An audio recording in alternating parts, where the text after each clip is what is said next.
To finish off this illustration of inpatient withdrawal, let's return to Dr. Carolyn Edmonds for some general aspects of withdrawal management, starting with a question about which aspect of withdrawal is most difficult for patients.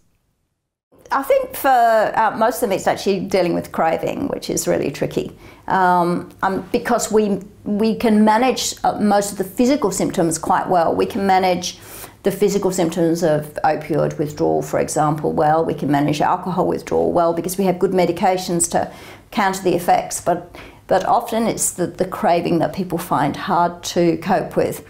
If someone's been using drugs, alcohol for a long period of time, a few days of withdrawal management is just the start of the change process. Most of us don't manage to change on our first attempt. Most of us take lots of goes to change behaviour, and our client group is no different. So I think it's really important that we don't close the door on people, that we do say, it's okay if you need to come back.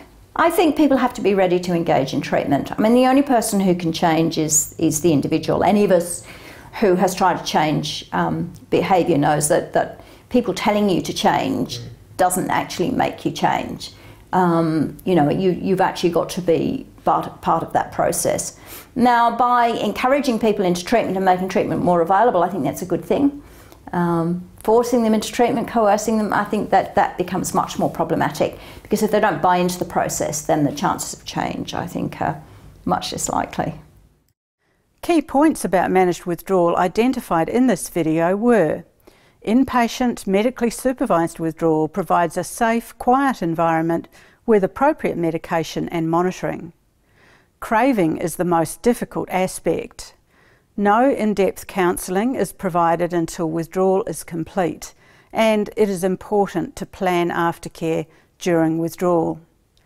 In the next video, we will continue our case study and look at the treatment options that might be considered for Eddie once he has completed withdrawal.